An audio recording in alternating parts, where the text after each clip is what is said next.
me pidieron hablar de este tema, así que, pero voy a tratar de hacer algo, como siempre pasa, te piden hablar de un tema y uno habla de otro tema.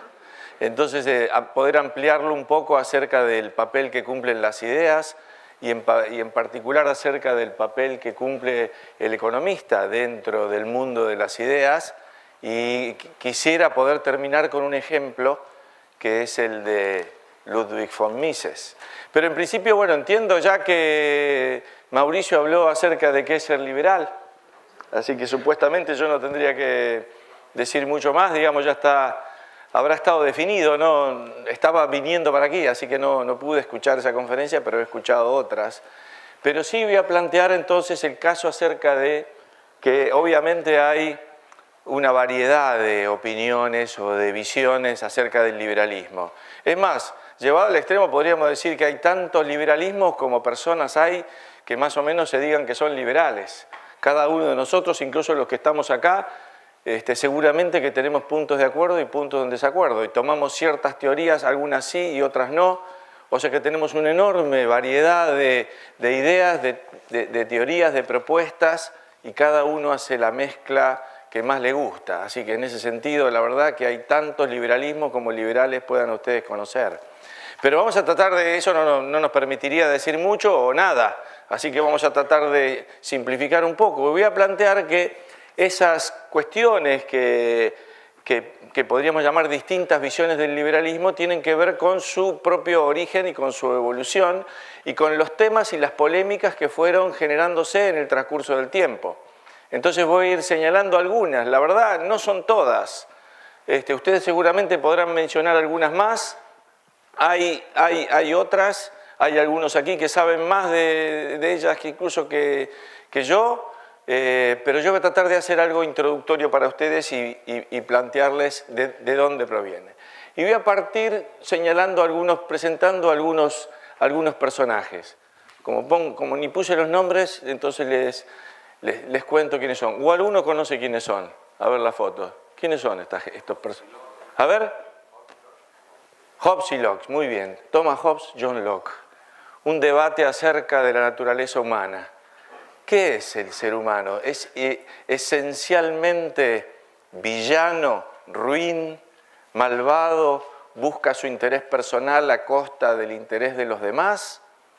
¿Busca su interés personal sin importarle el conjunto de la sociedad, etcétera? ¿No sería posible que existiera una cooperación voluntaria entre las personas si no es porque hay un leviatán, digamos, que lo disciplina y aplica el látigo para que nos portemos bien? Necesitamos ese látigo para poder hacer cosas en conjunto. Eso es, tal vez estoy exagerando, obviamente, pero ¿es esa la visión de la naturaleza humana, o la naturaleza humana es aquella de aquel que tiene una tendencia natural a cooperar y ayudar a los demás? Bueno, acá vamos a encontrar, ya les digo, no voy a decir mucho más de eso, pero sí quiero señalar cómo de estos supuestos se desprenden luego distintas visiones y distintas propuestas acerca del liberalismo. El mismo Thomas Hobbes, entendiendo que la naturaleza del ser humano era esa, la de buscar su interés personal sin importar, la vida era en ese mundo la lucha del hombre con el hombre, entonces no es de extrañar de que él propusiera o viera con interés y simpatía la existencia de una monarquía absoluta que pusiera orden y disciplina en una sociedad de personas que si no podrían convivir entre sí. Distinta la visión de Locke lo llevaba hacia otra cosa, hacia una sociedad más abierta, más con cooperación voluntaria de las personas en el mercado, en la sociedad. Bueno, pues ¿cuál es la naturaleza humana? En fin, ustedes dirán, habrá preguntas después, yo simplemente quiero decir que acá ya se empiezan a abrir distintas visiones respecto a eso. Vamos a otra. De nuevo aparecen, y ahí está el nombre, así que ahora a uno ya lo conocemos, el otro aparece de nuevo, que es David Hume. ¿Cuál es el origen del Estado? ¿Cómo surgió esto que ahora, sobre lo cual recorre gran parte de nuestra discusión? que es el Estado. Qué grande debería ser, qué pequeñito, etcétera. Eso es algo que van a estar discutiendo durante todos estos días. Pero ¿cómo se originó esto? Y bueno, y acá vamos a encontrar de nuevo dos visiones, y estoy poniendo nada más que personajes, llamémoslo así, liberales, porque hay otros filósofos políticos que han opinado sobre este tipo de cosas. Pero estos en general son todos considerados como parte de la tradición liberal. ¿Cuál es el origen del Estado? El origen del Estado es, y ahí voy a ir con Locke allá, el contrato social, aunque todos aceptamos, digamos, y relacionamos la idea del contrato social con Rousseau. Aquí yo lo puse a Locke por ser más representativo de las ideas liberales, pero también un creyente en el origen a través del contrato social. ¿O es el origen del Estado la violencia y el abuso de los más poderosos?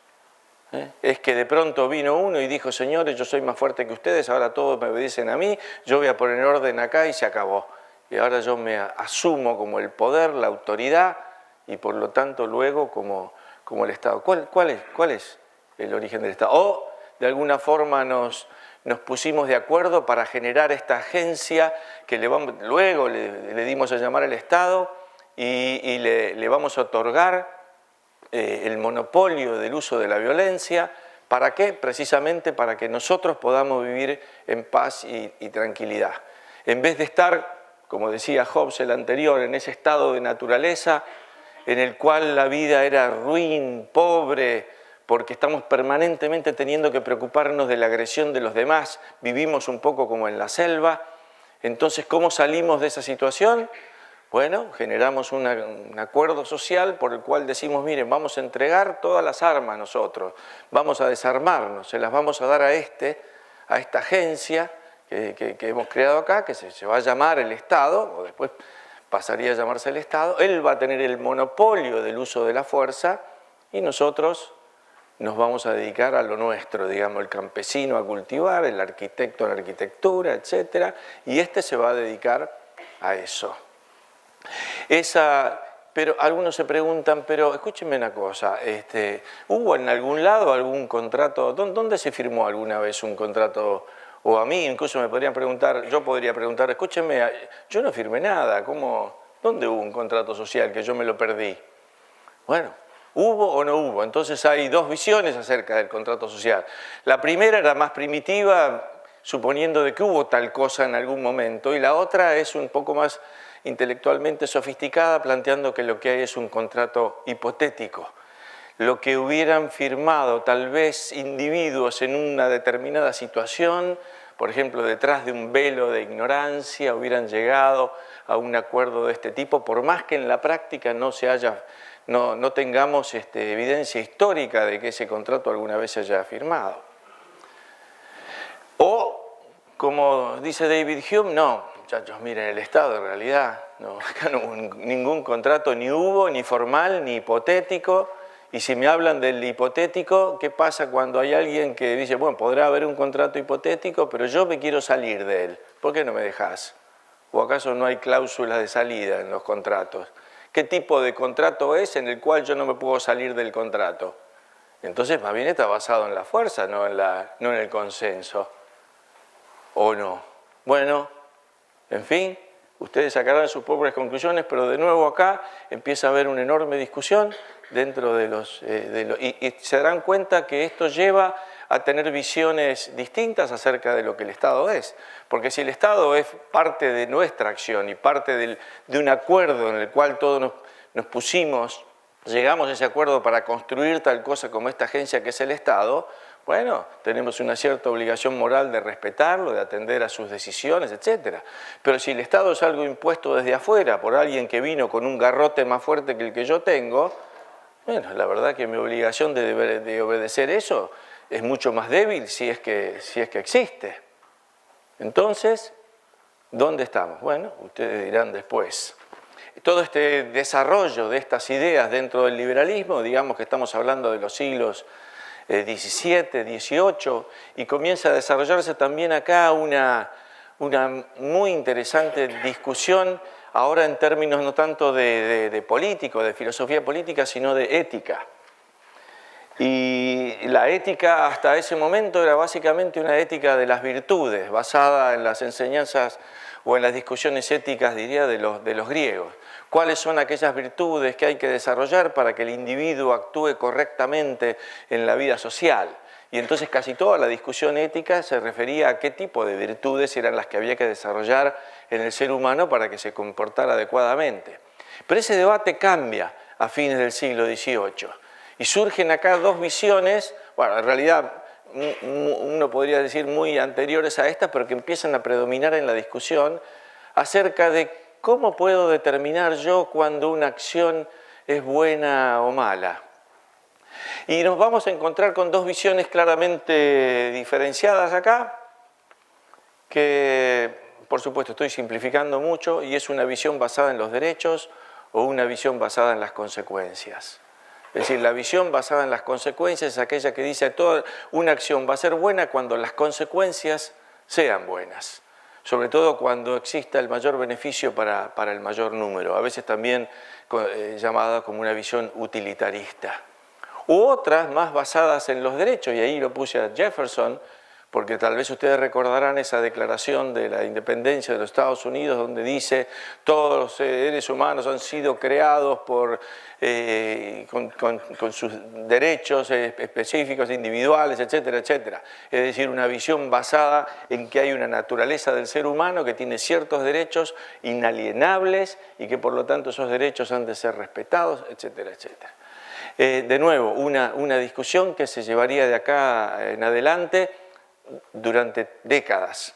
Y una discusión que les digo, esto parece por ahí histórico y viejo y atrasado, pero yo diría que es una discusión y que ha sido una discusión muy clave acá en lugares como Chile. Algunos de nosotros que mirábamos, por ejemplo, todas las reformas que se hicieron en Chile, a veces nos llamaba la atención o llamábamos la atención y alertábamos de decir, uy, está habiendo una justificación de todas las reformas nada más que con un criterio consecuencialista. Es decir, las reformas se hacen y son buenas porque son eficientes. Y nadie planteaba eso en términos de derechos. Por ejemplo, no sé, ¿qué ejemplo puedo poner? Bueno, se hizo las reformas de las AFP. ¿Por qué? Bueno, porque es un sistema más eficiente que el que existía antes, que no funcionaba, etc. Pero ¿y la discusión acerca de los derechos? Bueno, ¿no tengo yo un derecho a decidir cuál va a ser mi retiro, mi pensión o lo que quiera yo decidir sobre mi futuro? Si quiero ahorrar o si no quiero ahorrar, si quiero poner el dinero acá o si no quiero poner el dinero acá.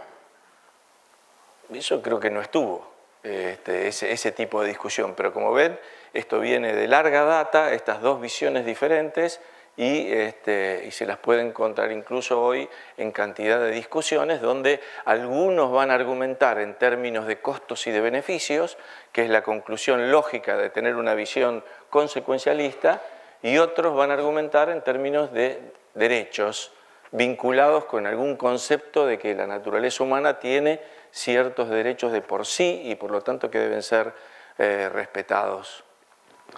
Bueno, otra, de nuevo, tantas estas diferencias, como van viendo ustedes, van generando distintas visiones, incluso dentro, por supuesto, dentro del liberalismo. Vamos a otra. ¿Racionalismo o evolución? Bueno, puse aquí, este señor es Descartes y este señor es Darwin.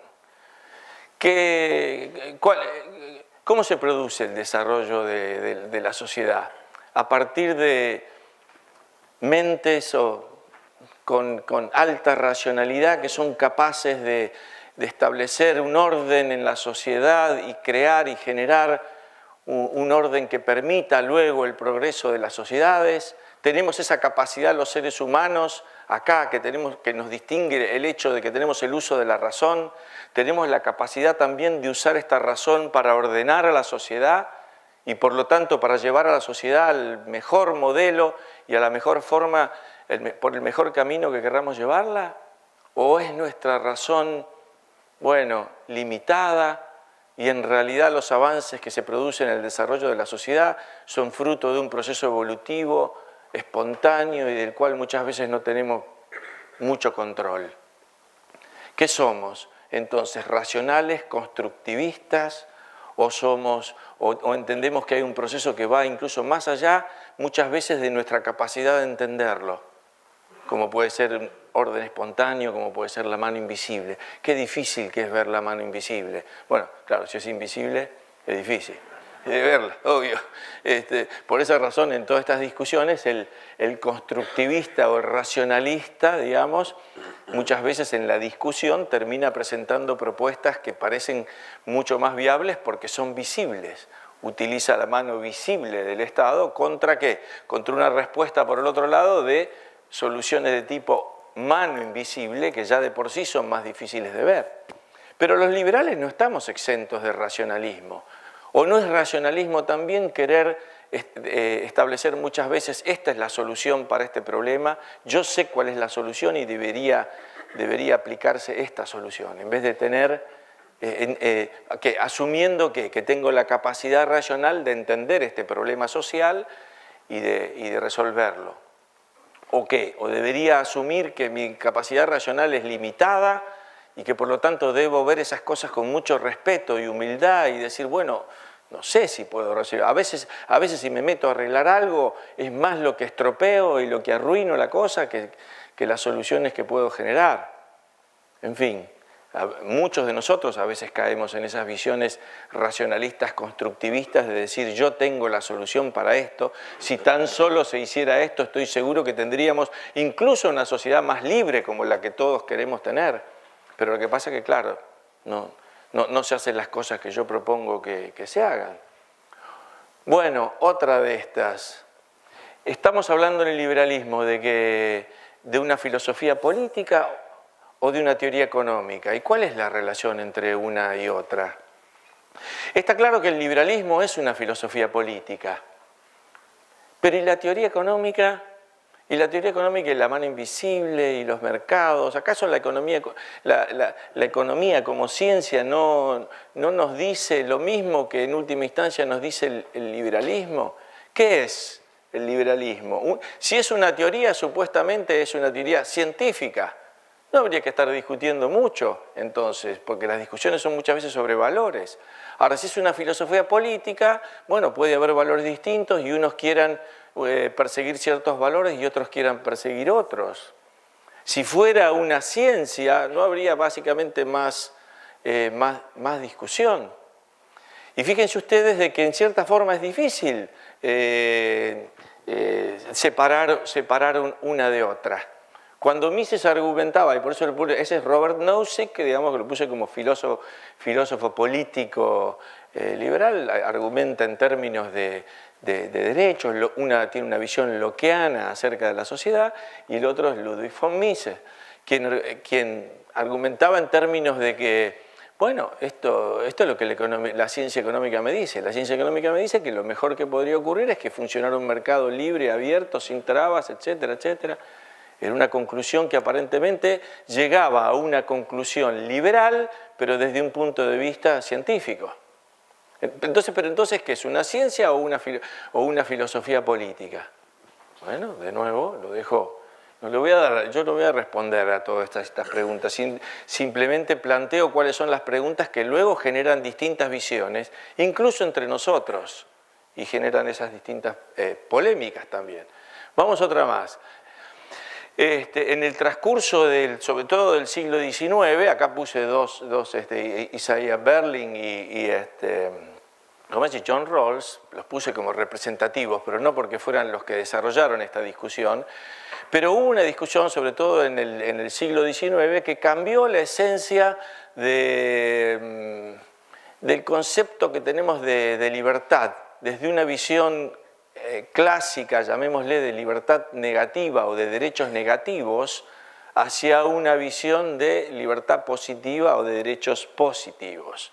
Es decir, para ponerlo en términos muy resumidos y simples, ¿qué es un derecho negativo? Suena mal la palabra negativo, la verdad, pero saquémosle un poco la carga de esa palabra. El derecho negativo es aquel que nos dice que tenemos un derecho que no debería interferir con el derecho de los demás, ¿verdad? Tengo una libertad negativa que no debería ser interferida por los otros y mi derecho no debe violar el derecho de otros.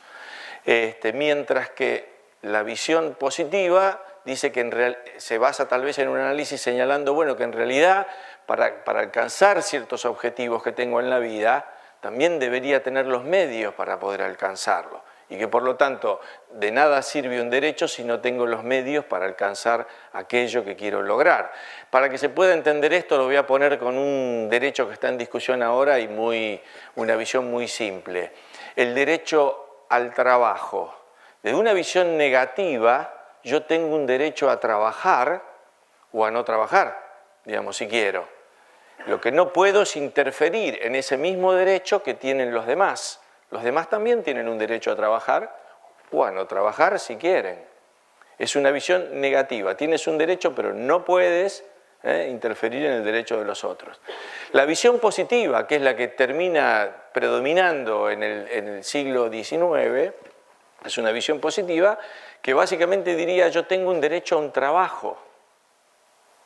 Bueno, eso es una cosa distinta, muy distinta, es decir, yo tengo un derecho a trabajar y nadie me lo puede impedir si quiero trabajar o si no quiero trabajar, y otra cosa muy distinta es decir, yo tengo un derecho a un trabajo.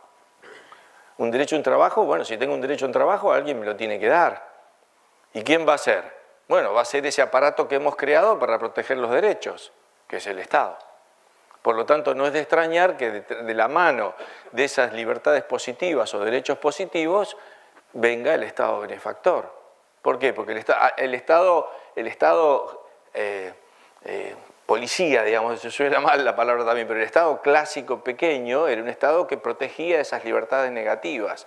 Entonces protegía al individuo de la interferencia que los demás u otros pudieran ejercer sobre sus propios derechos. Entonces las funciones del Estado para proteger esos derechos eran la policía, la seguridad, la defensa exterior, etcétera, etcétera.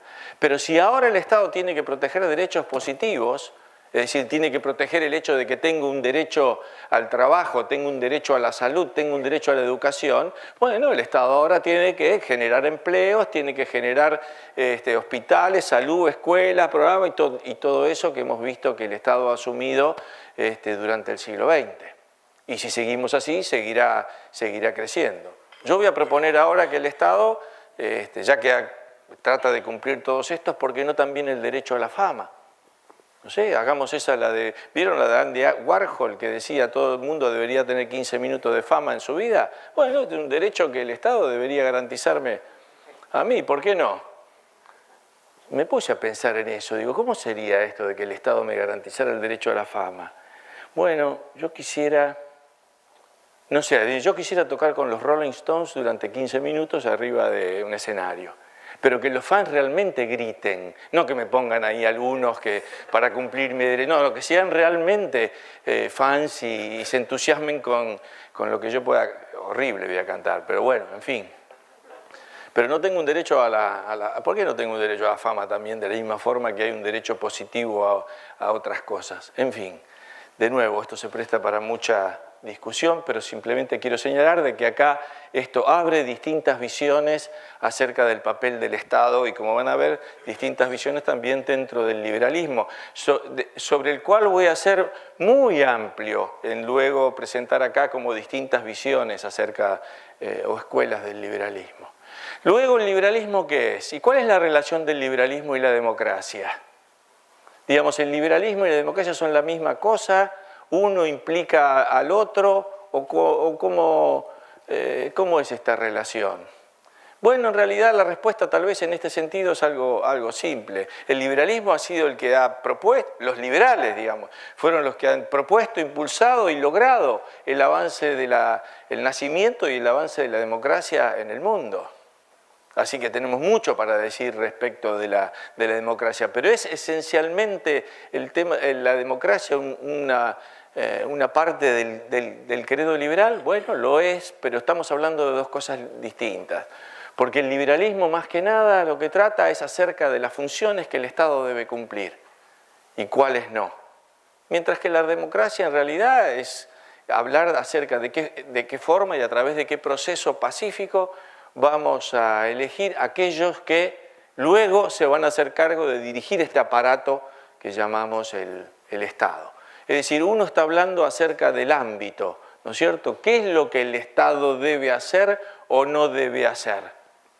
Y ahí es donde el liberalismo siempre, o ustedes van a escucharnos a nosotros hablar mucho acerca de esto, ¿no? ¿Qué es lo que el Estado le corresponde o no? Mientras que cuando hablamos en términos de democracia es, una vez habiendo definido de alguna forma qué es lo que el Estado va a hacer, bueno, ahora cómo elegimos quién lo conduzca y quién lo lleve adelante. ¿A través de qué método? Y ahí hemos propuesto, los liberales ya desde hace siglos, que sea un método pacífico de selección de los gobernantes a través del voto mayoritario, que es la democracia. Simplemente esto. Pero son dos temas, áreas de discusión diferentes. Bueno, esto nos lleva entonces a plantear la existencia de distintas escuelas, que yo lo he hecho acá en forma tremendamente simplificada. Pero, y por supuesto puede haber mucha más variedad. Y entonces he puesto como, digamos, 4 visiones de mayor contenido político y 4 visiones de mayor contenido económico. Y las voy a comentar cada una de ellas. El liberalismo clásico. Liberalismo clásico, en cierta forma, ¿cómo podríamos definirlo? Bueno, aquel que cree que, yo dije que el liberalismo habla acerca de cuáles son el campo de acción y las acciones del Estado, y es aquel que básicamente creía en un Estado pequeño, dedicado a defender esos derechos negativos que por lo tanto le asignaba al Estado como función, las funciones tales como la seguridad, la defensa, las relaciones exteriores y no mucho más. ¿No? En términos modernos, algunos de ustedes tal vez conocerán esto, algunos le llaman a esto minarquía, la propuesta de la minarquía, un Estado pequeño. ¿Es esto posible? Porque acá hay 2 discusiones que son muy interesantes sobre esto. Una ¿es esto deseable? Y la segunda ¿es esto posible?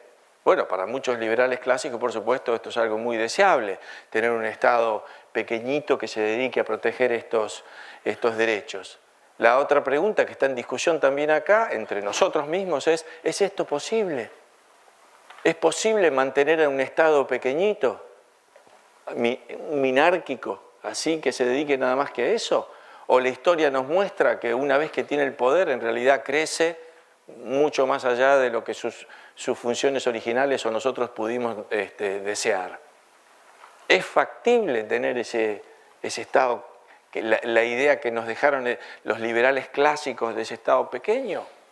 Bueno, algunos señalan que la historia muestra que no, que existe una tendencia entonces a que crezca y exceda sus funciones y se convierta en el Estado regulador, el Estado de bienestar que tenemos en la actualidad. Otra visión es la de la socialdemocracia. La socialdemocracia, claro, uno diría, ¿cómo vamos a hablar de la socialdemocracia acá? No son liberales, pero yo lo voy a incluir acá también, voy a ser generoso en esto, planteando que la socialdemocracia es liberal en el sentido político. Básicamente la socialdemocracia es lo que favorece, digamos, las libertades y los derechos políticos y no los económicos. Y sobre todo es muy evidente en las socialdemocracias de nuestros países, ¿no? Tal vez como el gobierno que tienen aquí en Chile ahora, y este es un gobierno respetuoso de las libertades políticas, pero las libertades económicas no, son como otra cosa totalmente distinta sobre la que no se aplica el mismo principio del respeto de la libertad individual. Entonces creen en las libertades políticas, no en las libertades económicas. No creen que tampoco haya un concepto de libertad único respecto a las acciones del ser humano en un ámbito o en otro, ¿no? Esto se dividen claramente, estas sí, las libertades, las políticas, las sociales, que haya matrimonio gay para el socialdemócrata está bien. Está muy bien que haya matrimonio gay, que se casen hombres con hombres, hombres con mujeres, hombres con perros, lo que sea. Está bien que se casen, hay derecho, por eso lo aceptarían. Ahora, que se abra la importación, que se abra la importación, no. Pero no tengo derecho yo a comprar, no, eso no tenés derecho. ¿Cómo no? Pero me permitís casarme con él, me puedo casar con él y no puedo contratar a otro porque... No podés. Es raro esto. Bueno, no importa, esa es la visión que la socialdemocracia tiene en este sentido. Después voy a mencionar al ordoliberalismo, tal vez una palabra que ya no se usa más, pero que fue una visión del liberalismo que surge sobre todo en Alemania, en la época nazi, en la cual algunos economistas empezaron a a tratar de, o pensando en el futuro de ese país, luego de la calamidad que estaba viviendo, cuál iba a ser la visión económica que iban a llevar adelante, y básicamente una visión clásica, un poco distinta en el sentido de que le asignaba un rol un poco mayor al Estado en algunas tareas sociales. Sobre todo les preocupaba mucho a estos autores regular la competencia. Habían estado muy preocupados por la Alemania de principios del siglo y el papel que habían cumplido los llamados carteles o grandes agrupaciones de empresas que luego aprovechó Hitler una vez que llegó al poder. Entonces centraban mucho su análisis en eso, en el análisis de la competencia y la regulación de la competencia. Y luego tuvieron, en realidad diría que es una escuela más que teórica, una escuela de tipo de política económica, digamos, en lo cual fueron muy eficientes con distintos personajes en Europa que son los que produjeron los milagros que pusieron esos países de pie nuevamente después de la guerra. Y por último voy a mencionar al libertarianismo o anarcocapitalismo, como tiene distintas acepciones, aquella visión que va un paso más allá del liberalismo clásico y que, planteando esa crítica en el sentido de que el liberalismo clásico no ha sido capaz de contener al Estado pequeñito y minárquico, digamos, en ciertos ámbitos, plantea que lo que hay que hacer es directamente eliminar el monopolio del gobierno y que por lo tanto eso que define al gobierno, que es el monopolio del uso de la fuerza, no debería existir. Y digamos que va un paso más allá en ese sentido. Bueno, puede haber más o puede haber variantes de todo esto.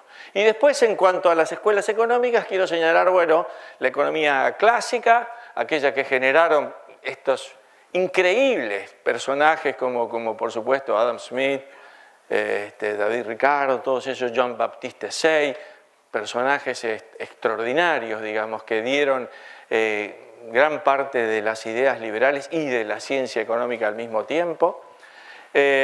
Al keynesianismo, ¿podríamos considerarlo liberal?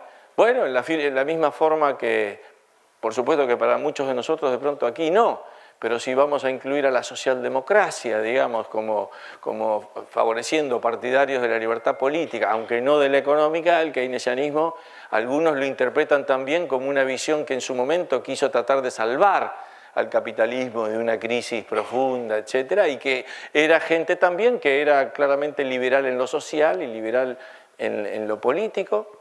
Bueno, dejémoslo ahí, es parte de la discusión.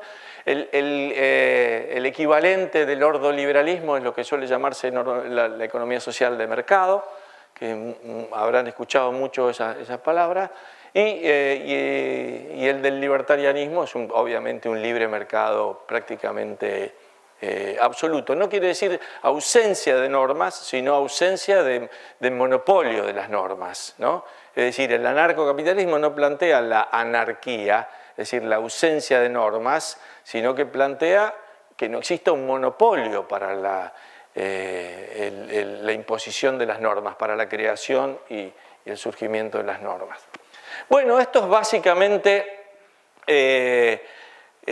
una división que quise hacer. ¿Cómo voy de tiempo, los que me llevan el tiempo? ¿Qué es eso? Ah, bueno, vamos muy bien, porque en realidad esto que es como una cuestión muy introductoria, yo la quisiera poner ahora dentro de otra discusión que es acerca del papel de las ideas en la sociedad. ¿Qué papel y sobre todo qué papel cumplen los individuos? Y quiero terminar con un ejemplo de uno de ellos aquí, primero planteando cómo veo este tema de las ideas y luego presentando un ejemplo en particular. Y voy a traer el caso de este señor Ludwig von Mises. Pero antes de eso, quiero plantear que a nosotros venimos acá porque nos interesan las ideas. Y yo voy a señalar que estoy de acuerdo con eso y que muchos liberales han estado de acuerdo acerca de la importancia del papel de las ideas. Y acá les traigo una cita, tal vez la única cita que a mí me gusta realmente de Keynes. Y esta cita está en la teoría general y está larga ahí, pero yo voy a a leer algunos párrafos nada más, las ideas de los economistas y filósofos políticos, tanto cuando son correctas como erróneas, tienen más poder de lo que comúnmente se entiende, las ideas. Y miren esto si no se parece a Venezuela, ¿no? Que dice, locos con autoridad, que escuchan voces en el aire. ¿Se acuerdan del pajarito? ¿Se acuerdan del pajarito? Destilan su histeria de algún escritorzuelo académico de unos años antes.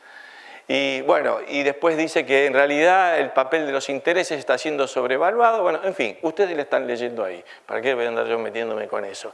Pero la verdad es que muy buena. Y allá está la foto de Keynes, pero lo mismo pensaba Hayek, y ha escrito mucho sobre eso. Lo mismo pensaban Milton y Rose Friedman, que tienen un interesantísimo artículo que se llama La corriente en los asuntos de los hombres, donde cuenta el papel de las ideas y cómo van evolucionando en el tiempo. Lo mismo pensaba Mises, que en su libro La acción humana tiene todo un capítulo que se llama El papel de las ideas, e incluso el de abajo es Gramsci, que es interesante porque proviene, obviamente es marxista, proviene de la izquierda. El marxismo nunca pensó que las ideas eran el motor de la sociedad, sino que en su visión era más bien la estructura de producción la que determinaba luego la superestructura de las ideas, o sea que las ideas iban evolucionando según evolucionaba la estructura de producción, y sin embargo Gramsci cambió eso para darle importancia al papel de las ideas como el motor de la sociedad. Y es en Gramsci que se han basado, digamos, estos personajes ahora como Chávez o incluso como los kirchneristas en la Argentina para decir que había que imponer el relato, ¿no es cierto? Y prestarle tanta atención al control de los medios y todo eso porque sabían que por ahí es donde venía el asunto. Entonces las ideas cumplen un papel fundamental. Ahora, ¿cómo se generan? ¿De dónde surgen las ideas? Entonces mi punto va a ser que las ideas surgen en cierta forma así como esto que se ve aquí, como una gota que cae en un estanque. En algún lado surgen, alguien genera una idea. A veces puede ser, como vamos a ver, en el ámbito académico, pero no necesariamente, y esa idea se va ampliando a círculos cada vez mayores en la medida que es aceptada por mayor cantidad de gente en la sociedad. Pero en verdad, digamos que voy a plantear que hay algo así como un mercado de las ideas. Bueno, obviamente tiene que ver con la formación económica que uno tiene, pero creo que es útil de pronto pensar que hay un mercado de las ideas en el cual hay una demanda de ideas y hay una oferta de ideas. Nosotros demandamos ideas para interpretar la realidad, demandamos ideas para entender qué es lo que está sucediendo. ¿Qué es lo que está pasando? ¿Qué es lo que está pasando en Chile? Por ejemplo, entonces demandamos ideas y demandamos interpretaciones. Y hay oferentes de ideas, hay emprendedores de las ideas que compiten entre sí para ofrecernos sus interpretaciones acerca de lo que está pasando, para ofrecernos sus ideas, sus teorías acerca de la realidad. Y estas compiten en el mercado. Lo que vamos a ver en realidad creo que es el mercado de las ideas, es un gran mercado, pero que en definitiva muchas veces es un mercado, perdón, vuelvo para atrás, cada una de estas gotas viene a ser entonces una idea distinta. En ese sentido, lo que mencioné antes de estas discusiones liberales, ¿no es cierto?, entre consecuencias o derecho, entre democracia o liberalismo, entre etcétera, etcétera, son como distintas ideas y cada uno de ustedes va a estar eligiendo como llamaríamos ahora en las casas de comida rápida, su combo. Ustedes arman su combo, ¿cómo quieren? Yo voy a agarrar esto de acá, esto otro. Entonces cada uno va tomando alguno de esos puntos, como alguna de esas gotas que caen en el estanque, y adopta algunas y otras no. A mí me gustan estas de acá, yo hice esta combinación, este otro hizo otra combinación, por eso van a encontrar que un liberal de pronto no es igual que otro liberal, porque no agarró los mismos puntos, agarró algunos sí, otros no, acá yo en esta te sigo, en esta no te sigo, o no estoy de acuerdo, etc. Ahora, ¿qué es lo que nos interesa para entender cómo funcionan las ideas? ¿Las élites o las masas? Esa figura de la gota que cae en el estanque también la podríamos poner como una pirámide en la cual las ideas se generan ahí arriba y empiezan a extenderse cada vez hasta a sectores más amplios hasta más abajo. Ahora, ¿qué es lo que determina el desarrollo de la sociedad? ¿Las élites o las ideas de las masas? No es un tema sencillo, pero creo que es un tema importante. Y en última instancia, a cada nivel habrá un papel diferente también para cubrir y tal vez es un mercado distinto. Tal vez es un mercado como si hay alguno que estudia marketing acá, un mercado segmentado, en el cual hay distintos niveles y hay que tener distintos productos, digamos, para cada uno de esos niveles. Yo creo que el mercado es normalmente un mercado, el mercado de las ideas, lo voy a presentar así, es como un gran estanque en el cual van cayendo distintas gotas con ideas de todo tipo. En arte hay ciencia, hay política, hay entretenimiento, hay historia, hay economía, deportes, etc. Y voy a asumir también que por lo menos a nivel de las masas, este mercado es un nivel pequeño. La gente no le presta mucha atención a algunas ideas. Es decir, o básicamente durante un periodo normal le presta más bien atención a cuestiones tales como el entretenimiento o los deportes. ¿Estamos viendo el partido del Real Madrid o el Barça o estamos viendo la novela? Vieron que ahora la novela iraní, qué sé yo, o turca. Ahora viene estamos viendo la novela turca o estamos viendo el partido de fútbol del Manchester United contra qué sé yo. Y preocuparnos, pero fíjate que la Reserva Federal, ¿qué? ¿La Reserva Federal qué? No, viejo, cambia si está el partido del Manchester United. Olvídate que es la Reserva Federal. La gente está... Lo bien que hace tal vez, ¿no es cierto? ¿Para qué va a estar metiéndose con la Reserva Federal, que la tasa de interés, qué sé yo? Si las cosas andan más o menos bien, no hay por qué andar metiéndose en eso. Este mercado es un mercado, por el contrario, que explota cuando se produce una crisis o cuando nos acercamos a una crisis. Porque entonces ahí todos demandamos ahora ideas para tratar de entender qué es lo que pasó. ¿Qué es lo que está pasando ahora? ¿Cómo? Yo estaba viendo acá el partido, de pronto me dicen que la economía se hunde, se viene abajo, entonces ahí el mercado explota. Y entonces entramos en una situación como esta, en la cual la política y la economía de pronto adquieren una mayor relevancia, el mercado se amplía, y se amplía por el lado de la demanda y se amplía también por el lado de la oferta. Ahora, esa crisis muchas veces es la que permite que exista un cambio, ¿no? Porque la verdad que la gente tiene como que sacudir esa modorra mental, digamos, y la crisis permite hacer eso y permite de pronto abrir los ojos y decir hay que ir por un camino distinto. Ahora, no nos garantiza la crisis qué camino se va a tomar. Puede que salga bien, puede que salga mal. Tal vez Europa en el medio de la crisis está tomando una salida, digamos, hacia la derecha y hacia abajo, Venezuela hacia la izquierda y hacia abajo, tal vez Argentina nos toca ahora, una vez que vayamos hacia arriba, no sé, digamos, tengamos la esperanza, qué sé yo, todavía no puedo decirlo, pero la verdad que a lo mejor pudiera ser, por lo menos comparado con el año pasado, estamos un poquito mejor. O sea que la crisis genera ese tipo de cambio. Ahora, ¿cómo es este mercado en cuanto al economista? Es decir, yo voy a hacer ahora la gota en el estanque de los economistas y voy a poner un liberal como ejemplo de la función que el intelectual cumple en este mercado. Y voy a señalar que este mercado está estratificado a distintos niveles. El economista puede ser un teórico, es decir, puede ser aquel que desarrolló una idea, una teoría, que realmente aporta a la ciencia y que la hace avanzar y que genera un mundo de investigaciones nuevas. Puede ser también un académico, es decir, no ya el que genera la teoría, sino el que la enseña en la universidad. Puede ser un teórico multidisciplinario. Algunos de ustedes habrán escuchado aquella famosa frase de Hayek que dice: un economista que es solo economista no es un buen economista. Es decir, nos desarrollamos, digamos, y en el mundo de las ciencias sociales y tenemos que estamos manejándonos con fenómenos muy complejos que son los fenómenos sociales y no podemos verlos nada más que desde una particular visión. Entonces el economista realmente tiene que saber algo de filosofía política, de historia, de sociología, de psicología, etc. Entonces tenemos el teórico multidisciplinario, tenemos el economista aplicado, aquel que lleva la teoría para el análisis de una cuestión en particular. Tenemos al economista divulgador, aquel que divulga principios. Típicamente algunos conocerán acá el caso de Frédéric Bastiat en el siglo XIX, como tal vez uno de los primeros divulgadores de la economía en términos sencillos.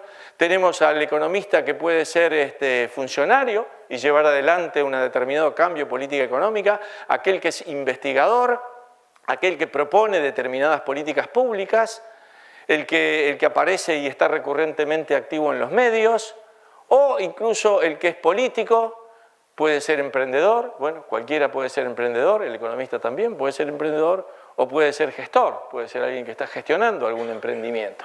Todos estos niveles son distintos niveles en los cuales el economista actúa.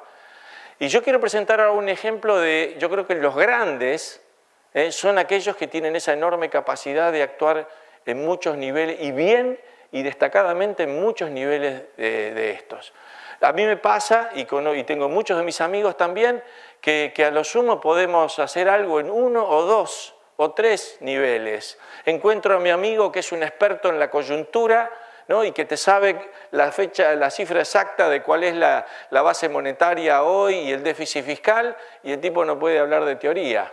Está tan metido en los números del día a día que no lo podés sacar a discutir acerca de la teoría monetaria porque ya para eso fue aparte de lo que estudió en la facultad. O al revés, alguien que está en la teoría monetaria y cuando vos le decís, pero ¿viste el último balance del Banco Central? No, ¿cómo? No sabe ni leerlo.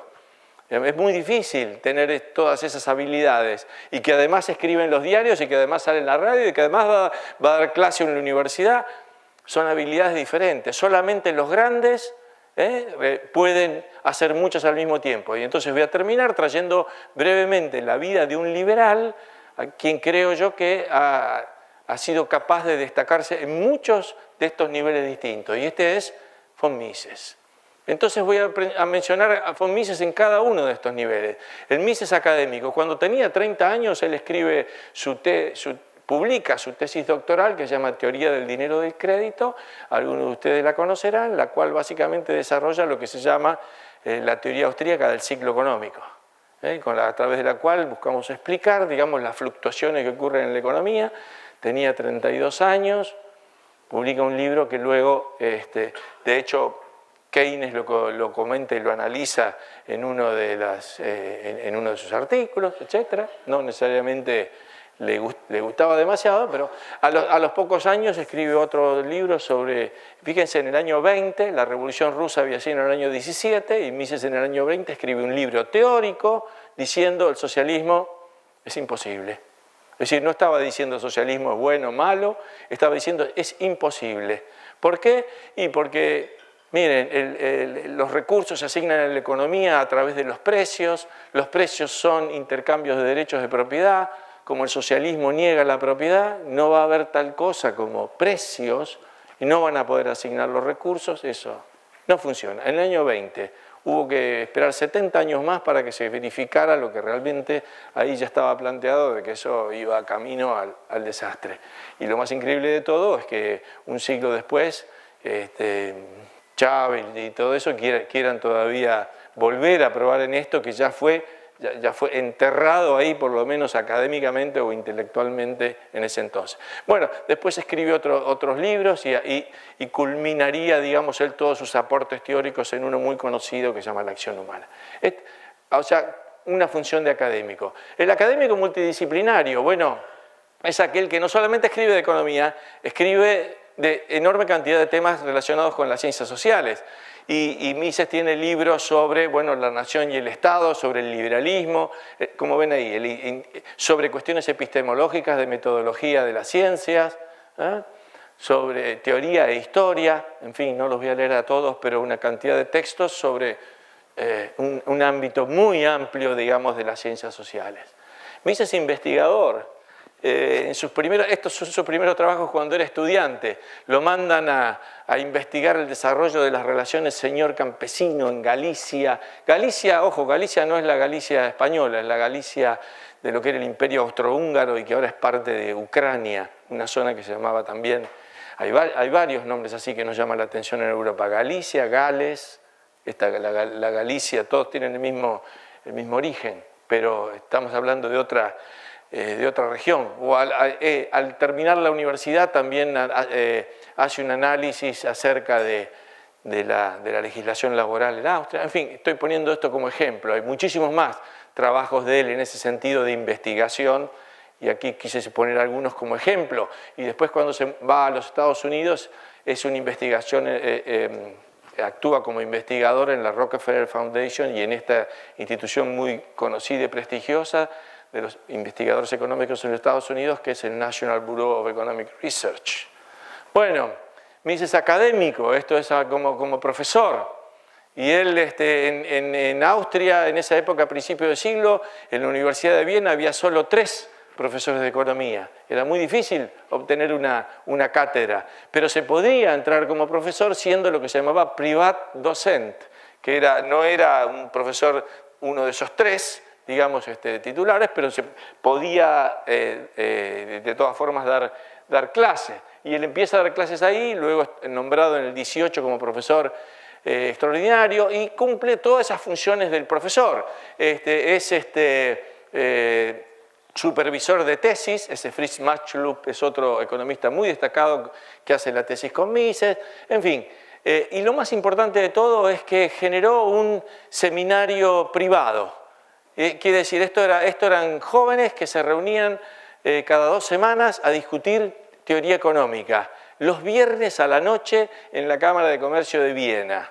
Yo lo escucho eso y admiro eso. Digo, viernes a la noche se juntaban a discutir teoría económica esta gente. Era otra época, claro, no había televisión, cine, no sé qué le pasaba a esta gente. Pero efectivamente hacían eso, pero claro, absolutamente de forma desinteresada, pero ¿qué pasó? De ese grupito salieron Hayek, Gottfried Haberle, Schutz, Fritz Machlup, en fin, Morgenstern, el creador de la teoría de los juegos, todos salieron de ese grupo y de ese seminario que se reunía los viernes en un café o en la Cámara de Comercio de Viena. En fin, algo que por ahí para muchos de nosotros sería difícil de hacer. Y lo mismo hizo después cuando se mudó a los Estados Unidos y generó toda una camada de economistas que son los que a veces están los libros ahí, de autores norteamericanos ahora, pero seguidores de Mises en ese sentido. Bueno, ¿qué más? Mises divulgador. Cantidad de artículos simples, yo puse algunos, el mito del fracaso del capitalismo, el intervencionismo como causa de la crisis económica, el regreso del libre cambio, el crecimiento general de los precios a la luz de la teoría económica, etcétera, etcétera. Cuando se fue a los Estados Unidos participaba en una revista que a lo mejor ustedes conocen que se llamaba The Freeman, que era una revista que divulgaba, digamos, en artículos simples, ideas económicas. Acá tenemos al Mises aplicado. Ocurrió una anécdota que tal vez les divierta y bastante interesante. Mises trabajaba en la Cámara de Comercio de Viena y hacía informes y artículos de coyuntura económica, ¿no es cierto? ¿Qué debería hacer el Banco Central del Imperio Austrohúngaro y qué pasa con el patronoro o no el patronoro? Y escribía permanentemente todo. Y había acumulado todos esos artículos en su casa de Viena, pero luego, preocupado por los nazis, él acepta un trabajo en Suiza y se va. Entonces cierra su departamento, lo alquila y en un cuarto deja todos esos trabajos que había hecho. Cuando llegan los nazis a Viena, uno de los tantos que deben haber buscado es ¿dónde vivía Mises? Acá. Entonces van a la casa de Mises y entran y abren ese cuarto y ven todos esos papeles. Y los alemanes, como nazis y todo eran ordenados, agarran todos esos papeles, los clasifican, los meten en unas cajas y se los llevan. Estos deben ser papeles muy importantes, vaya a saber, y se los llevan. Y los meten en un sótano por ahí, por una zona que ahora es la República Checa. Bueno, ¿qué es lo que pasa? Termina la guerra y viene el Ejército Rojo y llegan los rusos. Y los rusos dicen, estos papeles deben ser importantes. Todo esto se lo llevan ¿a dónde? Al sótano de la KGB. Y ahí, ¿qué pasó con todo eso? Nadie sabía nada. Mises dijo, bueno, todo eso se habrá perdido, lo habrán quemado, qué sé yo. No, estaban ahí. Y resulta que después cuando cae el comunismo en Rusia, una persona viene y dice, parece que ahí en el sótano de la KGB hay un montón de artículos de Mises. Y entonces uno se fue, le sacó fotocopia y los termina publicando la editorial de Liberty Fund en 3 tomos, que son todos los trabajos de Mises sobre la coyuntura del día a día acerca de qué es lo que pasaba en la economía austríaca en esos años. y que es terriblemente interesante de leer. A un personaje que uno lo tiene como nada más que escribiendo sobre la gran teoría, ahora discutiendo si está bien lo que hizo el Banco Central o no lo que hizo, si subió la tasa de interés y bajó la tasa de interés, en fin, muy aplicado. Bueno, el Mises y las políticas públicas, él hizo muchísimo en ese momento en Austria para frenar la hiperinflación que había ocurrido, digamos, en Alemania en esos años, en los años 20, después de la guerra, 20, 21, y logró convencer a algún primer ministro ahí de Austria para que encaminara sus políticas de forma tal de evitar la hiperinflación. En fin, ahí puse algunos ejemplos acerca de eso. Tuvo mucha participación como funcionario, estaba a cargo del control monetario, digamos, de esta zona de Galicia ahí luego de la guerra. Como político no fue, pero tuvo un fundamental papel para cumplir, influyendo al que en ese momento era el principal dirigente de la socialdemocracia austríaca. La socialdemocracia austríaca en ese momento era lo que ahora llamaríamos el Partido Comunista. Y en ese momento esta gente estaba en el poder y querían ir a una revolución tipo la Unión Soviética. Y él se reúne con Bauer y luego de largas conversaciones lo convence de que sería una locura hacer una revolución al estilo ruso, y por suerte el país luego, bueno, se encamina, no es que evitó todos, pero se encamina por otros lados. Estuvo en los medios, escribía permanentemente en esos dos diarios austríacos. ¿Fue emprendedor, gestor? No mucho, pero era un directivo dentro de esa Cámara de Comercio Industria de Viena, y crea ahí adentro el Instituto Austríaco del Ciclo Económico, nombrando como primer director de este instituto a Friedrich Hayek.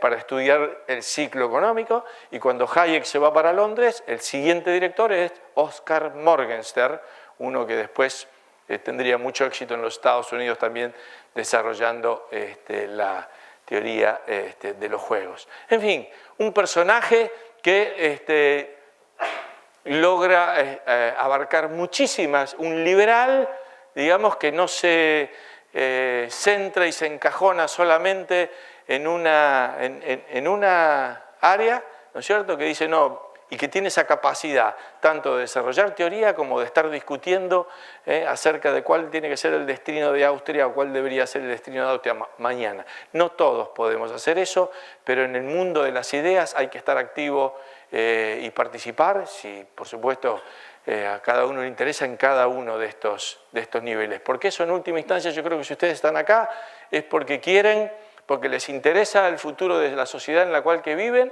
porque quieren hacer algo por ella, y bueno, y hay que hacerlo, y en cierta forma superar las frustraciones. Mises, por ejemplo, cuando escribe su autobiografía, termina diciendo: me propuse ser un reformador, pero solo logré ser un historiador de la decadencia. Estaba un poco pesimista, yo creo que fue muchísimo más que eso. Bueno, muchas gracias.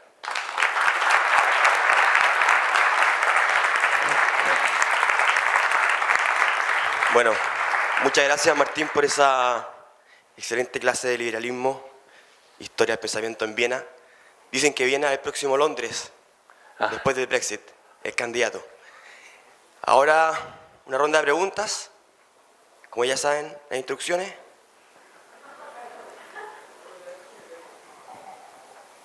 Buenos días, muchas gracias. Nahuel, de Argentina, Tucumán. Yo tengo dos preguntas. Primero, hablamos de que se puede tener una relación entre la democracia y el liberalismo. ¿No hay en algún punto en el cual se puede llegar a contradecir esto? En el punto de que nos sometemos a lo que decide una determinada mayoría y capaz que podemos condenar en un futuro nuestras propias ideas. Y segundo... Espera que vamos de una, si no me voy a olvidar. Voy por esa y después va... sí, la democracia liberal, tendría que haberse aclarado eso, es democracia limitada. ¿No es cierto? Es limitada dentro de ciertas normas. En ese sentido es más de lo que deberíamos llamar república, donde hay ciertas normas que acotan el poder de la mayoría, que eventualmente si no puede violar los derechos de la minoría. Es verdad, la democracia populista es aquella en la cual la mayoría, por el solo el hecho de ser mayoría, puede hacer lo que quiere y en ese sentido sí ocurre lo que vos decías. La democracia que los liberales han propuesto originalmente y siempre han defendido es una democracia limitada, en la cual el poder no, por más que tenga la mayoría, hay ciertos derechos sobre los cuales no podés pasar. Bien, y después una opinión, ¿no? O sea, quisiera su opinión. ¿Cuánta crisis se necesita como para bajar una idea? Sí. Ponemos el ejemplo argentino, que tuvimos 5 crisis en 40 años, y con el tema de la relación política y económica, en lo que sube déficit, baja déficit, y la verdad que tuvimos muchísimas crisis y la cuestión no cambió, digamos, seguimos teniendo un gran estado. Sí, buena pregunta. No sé, es curioso eso, es muy difícil. Hay cosas que se aprenden históricamente, parece que las sociedades aprenden y otras que no. Te voy a poner dos casos en los cuales se aprende. Uno es Alemania y la inflación. Alemania tuvo una terrible hiperinflación en el año 1921 y aún hoy parece que no le podés hablar a ningún alemán de inflación porque ya enseguida se espanta. Cuando en realidad vos te pones a pensar y ninguno de los alemanes de ahora vivió la hiperinflación, no puede acordarse de ella. Sin embargo, parece que quedó grabado ahí adentro de que con esto no se juega. Los argentinos no hemos aprendido eso. Tuvimos una hiperinflación y ahora tenemos años de alta inflación y a la gente hay que volver a enseñarle los problemas de la inflación, de la emisión monetaria, el gasto público. No entra eso. Sin embargo, entró otra cosa. Es imposible de que ocurra ahora un golpe militar. Eso se aprendió. Entonces, una se aprendió. Impensado. Yo creo que puede haber un golpe militar, el tema de los derechos, violaciones de los derechos humanos. Eso está calado bien a fondo y se acabó. Eso se acabó. Pero el otro no. La inflación es, no sé. ¿Por qué aprendimos una y no aprendimos la otra? No entiendo. No, la verdad que no sé. Le pregunto a mis alumnos, por ejemplo, ninguno de ellos vivió la hiperinflación, porque es del año 89, ¿no? No habían nacido, nacieron en el 90 y pico, casi todos los alumnos que tengo. Pero les pregunto, ¿hablan con sus padres ustedes de la...? No, la verdad que no. ¿Te contó tu papá qué es lo que decía en la hiperinflación? ¿No? Anda a preguntarle qué hacía cuando los precios subían 200% en un mes. O sea que vos cobrabas, ¿qué era lo que hacíamos? Ahora les cuento a los que no han vivido esto, una cosa de la cual tenemos mucha práctica, digamos, pero cobrábamos nuestro sueldo y salíamos corriendo a comprar dólares. Y luego vendíamos los dólares semana por semana para no perder poder adquisitivo. O recibías tu sueldo y salías corriendo, comprabas en el supermercado para no quedarte, los pesos te quemaban en las manos. En fin, cosas de esas que todos hemos aprendido, pero no lo hablaban no era parte de la conversación familiar, digamos, ¿no? De qué es lo que habían hecho los padres para pasar una época como esa. Y no sé si será por eso que no se aprende. Pero eso no se aprendió y lo otro sí se aprendió. Así que dentro de todo tengo la esperanza de que en algún momento se aprenda eso también. Pero no sé cuándo hace clic una crisis y te deja una enseñanza y cuándo no. Es difícil. Sí. Martín, Álvaro Fischer de Santiago de Chile. En los distintos sabores del liberalismo que mencionaste, el clásico, el de la socialdemocracia, el orden liberalismo y el libertarianismo, no mencionaste una palabra que se usa mucho, a veces de manera despectiva o en otras ocasiones no, que es el neoliberalismo. ¿Dónde ubicas esa, qué sentido le das a ese término? Me parece algo con poco sustento y con una moda pasajera. No lo veo como una escuela. El neoliberalismo para el resto, digamos, saben, esto es algo que tuvo su auge creo que en los años 90, algunos lo siguen utilizando, pero era básicamente un programa de política económica que hacía énfasis en algunas reformas de tipo económico. Como está bien privatizar, desregular los mercados, no hacía propuestas de tipo institucional y político, creo que ese fue su punto débil, bueno, o tal vez no pretendía más que eso, ¿no es cierto? Entonces, lo podría poner tal vez como alguna de las subescuelas económicas, digamos, pero no como parte. El liberalismo es una filosofía política y por lo tanto es muchísimo más amplio que unas ciertas medidas de política económica, que fue lo que el neoliberalismo a través del consenso de Washington y eso quiso proponer. Y yo le veo corta vida, digamos. Ahora quedó nada más que como un títere para tirarle dardos, que la izquierda dice, bueno, el neoliberalismo, pero es algo que ya está vacío de contenido. Creo que yo no veo que sobreviva, nada más que como una buena excusa para etiquetar a otro. Ah, este es un neoliberal. Como yo diría, ese es de Boca. Los de Boca... Los de Boca son todos horribles, le puedes decir, es de Boca, y lo mismo, más o menos así. Sí. ¿Qué tal? Javier Álvarez, de Chile. Entendiendo que usted es alguien que mira a Chile de afuera y que claramente las reformas han ido afectando cierto grado de libertad en Chile, fundamentalmente libertad económica, ¿usted cree que en Chile estamos cayendo en la trampa de los ingresos medios? Bueno, puede ser. Tú dices eso, la conformidad, digamos, y la poca disposición para hacer cambios importantes.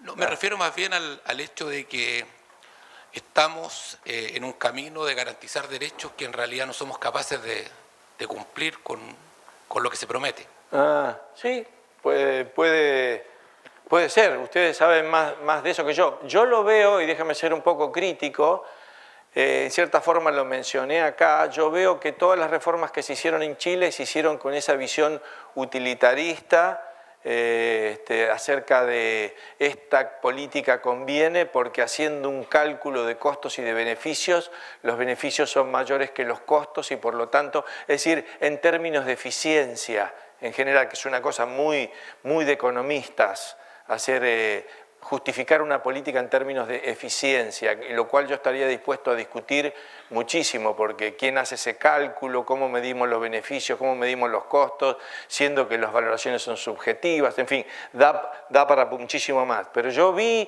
durante todos esos años una argumentación basada en la eficiencia y no digo que no haya que hacerla, porque yo creo que hay que hacerla. De hecho, hace unos días escribí un artículo acerca de los beneficios de la inmigración, planteando cuáles eran los beneficios y cuáles podían ser los... Yo creo que eso es válido, pero también hay que plantearlo desde el punto de vista de los derechos, y yo creo que eso acá no ocurrió. Entonces yo mencioné el tema de la reforma de las pensiones, por ejemplo, ¿no es cierto? Este sistema de pensiones es más eficiente que el que había antes. ¿Está bien?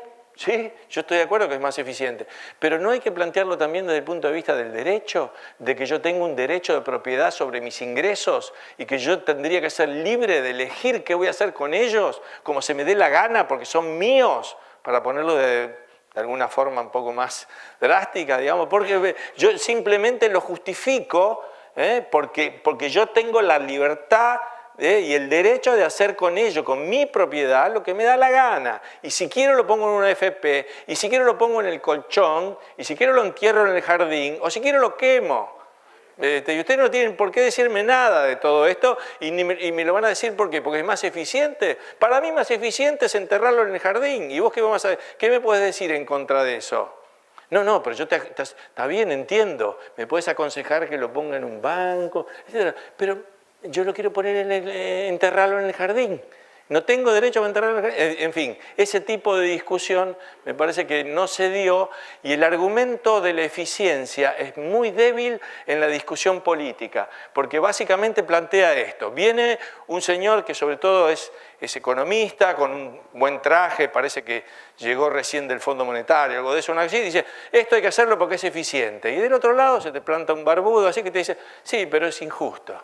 Chao, te liquidó. La discusión terminó. En ese momento terminó. Y vos no supiste qué decir y te liquidaron.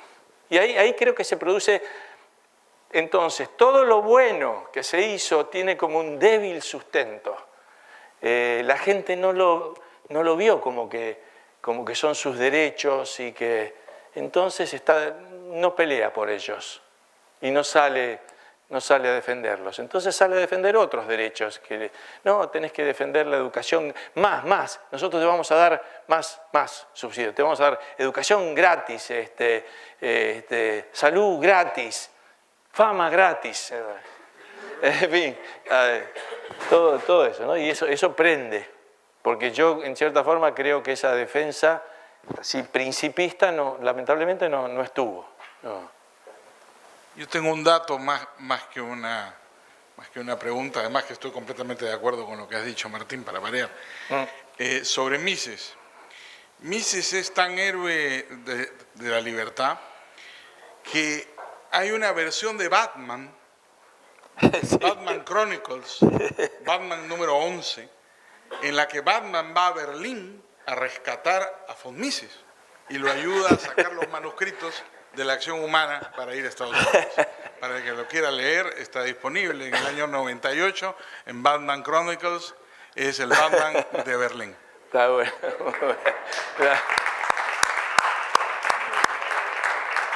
Allá, por allá queda alguna, no sé si hay tiempo, alguna y dos, una, dos. Vamos acá. En fin, hay otros personajes así, perdón. Yo puse uno como ejemplo, que es Mises, pero también podríamos decir lo mismo de un Milton Friedman, que escribía teoría, que estaba ahí peleando. Y un Keynes también, aunque no me guste, pero era un tipo que también escribía textos, participaba de Bretton Woods, en fin, que son esas mentes, esas capacidades que les permiten hacer eso, ¿no? Sí. Hola, Sí. Cristóbal de Chile. Yo quería volver un poco a la discusión sobre esto de la libertad negativa y la libertad positiva, en el sentido de que muchas veces se contraponen un poco, entendiendo que la libertad positiva implica en muchos casos como ciertos niveles como de redistribución en el caso del poder tanto económico y el poder político. Entonces mi pregunta en el fondo es si es que es necesario y es bueno, aun cuando se disminuyan como niveles de libertad negativa, como para poder buscar como mayores niveles de libertad positiva, buscando como en el fondo en un equilibrio general sociedades más libres, aun cuando se aumenten como políticas redistributivas, políticas como coercitivas, en el sentido de que coarten la libertad de otras personas. Sí, dos comentarios respecto a eso. Uno es, sí, yo entiendo muchas veces esas situaciones y por supuesto que también respeto mucho a países que son, llamémoslo así, muy civilizados y tienen ese tipo de políticas también. En términos conceptuales, entiendo que son acciones que se pueden... no es que la única forma de hacerlas sea a través del Estado. Digamos, la ayuda hacia los demás es algo que perfectamente puede hacer la sociedad y no veo por qué tenga que ser estrictamente, como si fuera la única opción, hacerlo a través del Estado. Hay una enorme tradición de ayuda voluntaria y creo que además es moralmente superior, porque tiene una justificación moral ayudar a otro en forma voluntaria, pero yo no puedo asignarme ninguna activo o beneficio moral, digamos, por el dinero que me sacan a través de los impuestos que va a ayudar a otros.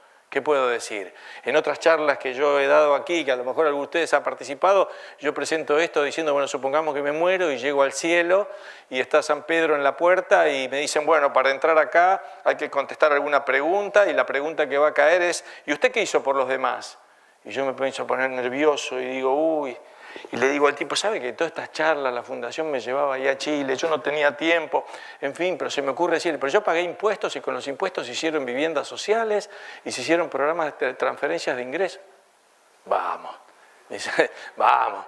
Eso se lo sacaron a la fuerza. Cuando usted lo pudo evadirlo, los evadió. Escúcheme, no me venga a decir ahora que con eso pretende entrar acá. Vaya ahí, vamos a ver qué hacemos con usted. O sea que yo no entro al cielo con eso.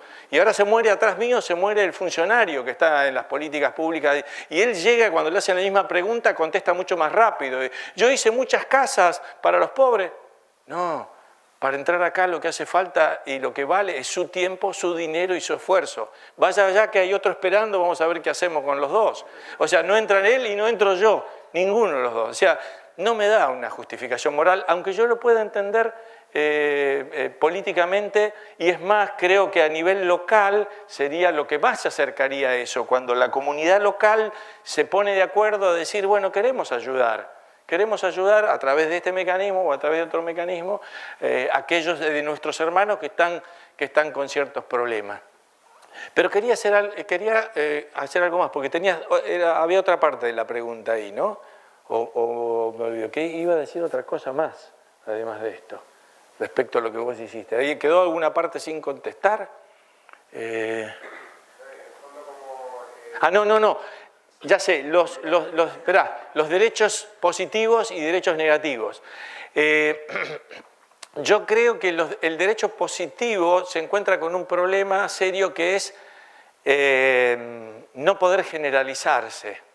Es decir, el derecho negativo se puede generalizar a todos. La única obligación que tenemos es no interferir en el derecho de los demás. Por lo tanto, todos podemos gozar de este mismo derecho. Pero el derecho positivo rompe esa igualdad. Lo voy a poner con el ejemplo que puse del derecho al trabajo. Si todos tenemos derecho a trabajar, lo único que tenemos que hacer es no interferir con el derecho a trabajar que tienen ellos. Pero ahora, si ahora hay un derecho al trabajo, quiere decir que a ella, por ejemplo, hay que darle un trabajo. Con lo cual se rompe la igualdad, porque ella va a estar recibiendo un trabajo y nosotros vamos a estar poniendo un trabajo. Entonces ya no somos tratados igual ante la ley. Hay algunos que reciben y otros que ponen.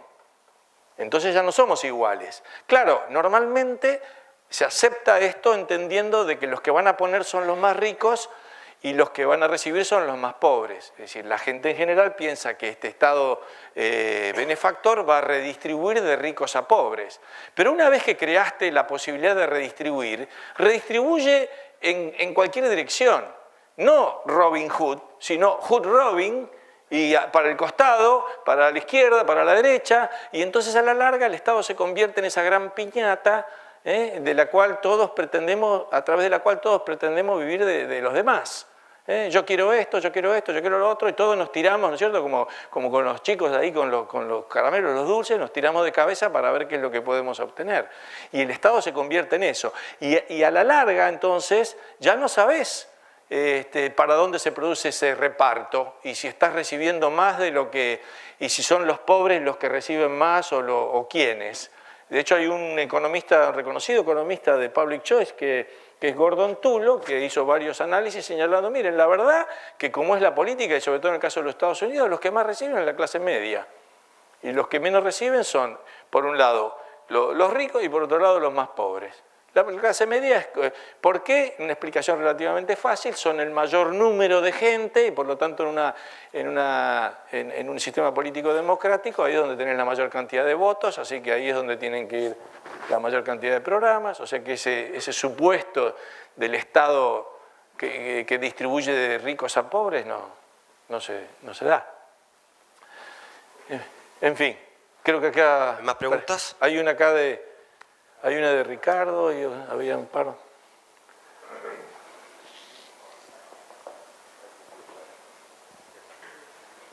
comentario nada más. El tribalismo, que es en el fondo esta idea de esto no es justo, yo te tomo lo tuyo y lo reparto.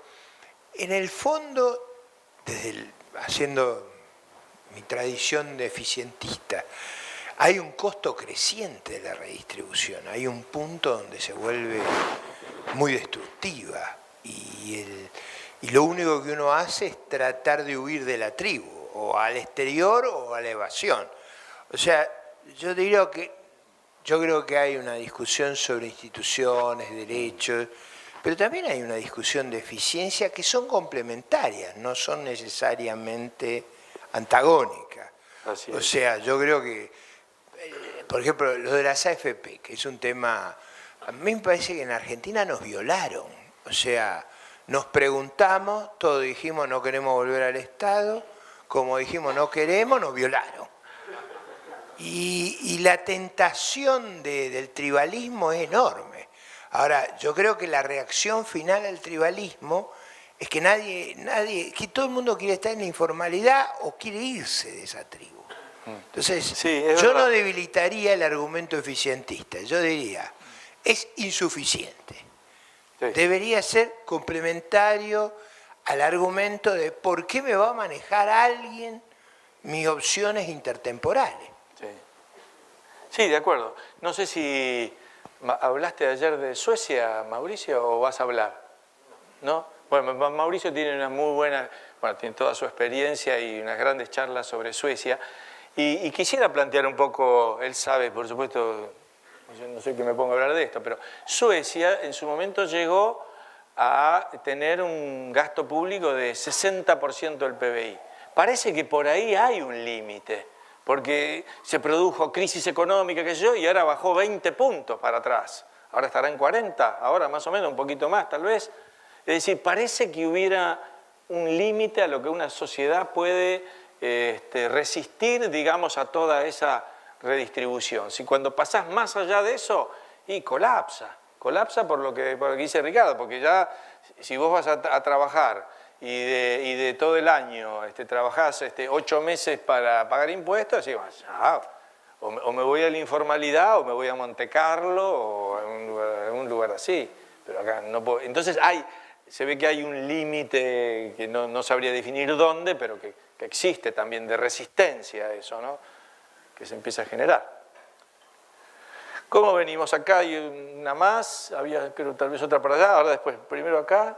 No sé cómo, ¿tiempo hay todavía? Sí. Ok.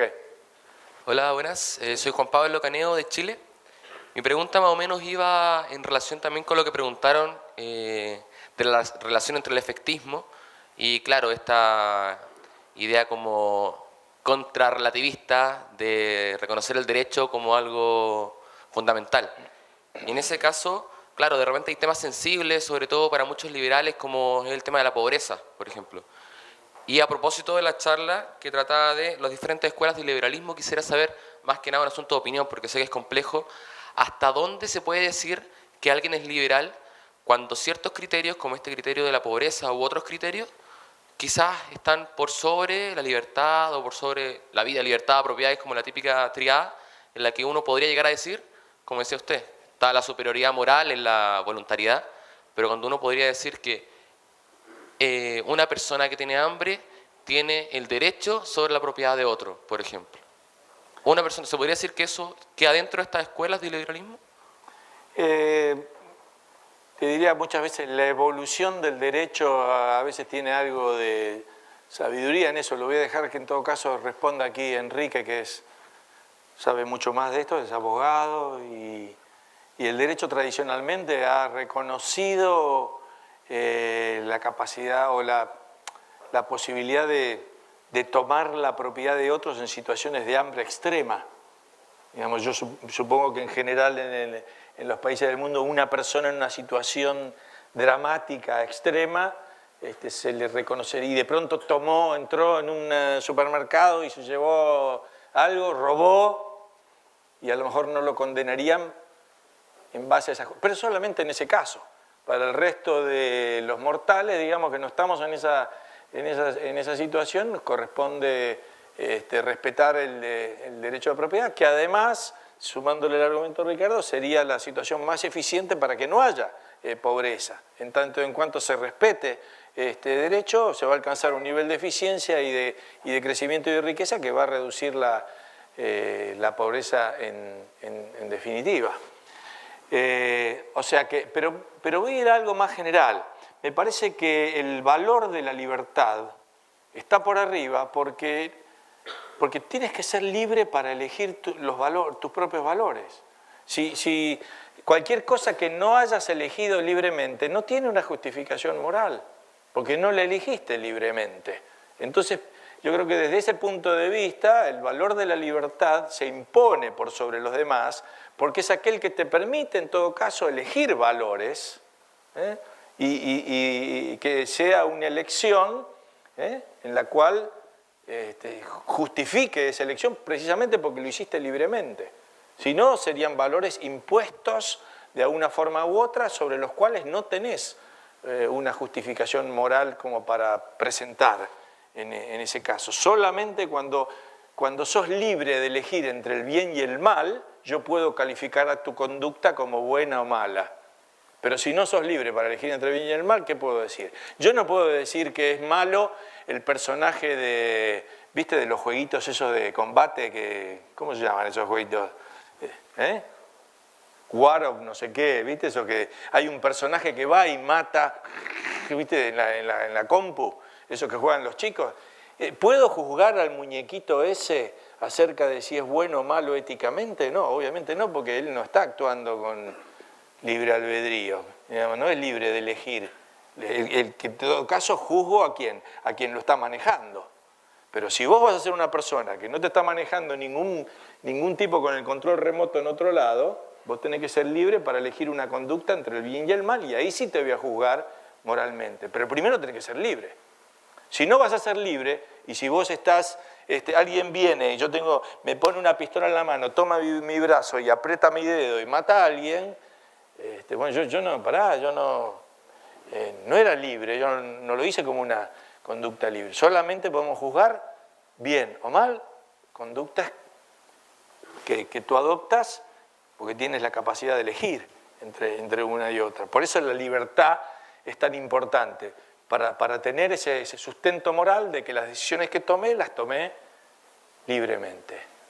Todo aquello que restrinja la libertad, restrinja mi capacidad de actuar moralmente también.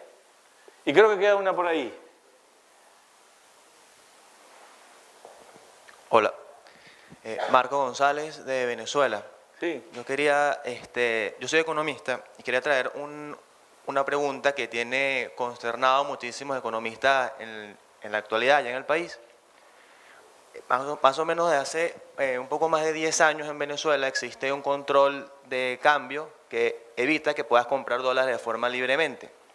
Por lo que mientras se ha cerrado cada vez más el grifo de los dólares, el mercado negro de dólares o el precio del mercado negro de dólares ha subido rápidamente. Yo quería saber, a ver si se puede conseguir algún paralelismo con lo que pasó en la hiperinflación argentina. En la actualidad, este año se está dando un fenómeno muy extraño, que es lo que le quería comentar. La inflación en bolívares, que es la moneda oficial, es gigantesca, sube muy rápido. Pero este año, desde hace, bueno, más o menos todo lo que va de 2016, el dólar negro no ha subido de precio, a pesar de que existe una inflación gigantesca en bolívares y que el sistema de asignación de dólares regulados está bastante lento porque ya hay muy poco, digamos, muy poca oferta de dólares porque los precios del petróleo bajaron. Entonces, el precio del dólar negro no sube, del dólar en el mercado negro, pero el bolívar cada vez vale menos, cada vez compra menos porque tiene por el exceso de impresión de billetes. Entonces lo que está pasando es que quienes antes se resguardaban de la inflación en dólares, ahora cada vez son más pobres. En Venezuela, inclusive el que gana en dólares o el que tiene acceso a dólares del gobierno vía corrupción o de forma legal, cada vez tiene menos acceso a compra de bienes y servicios porque con la misma cantidad de dólares cada vez compra menos bolívares y esos mismos bolívares cada vez compran, con la misma cantidad de dólares compran los mismos bolívares, pero esos bolívares compran cada vez menos bienes. Entonces se están empobreciendo ambos, digamos, el que gana en bolívares y el que gana en dólares.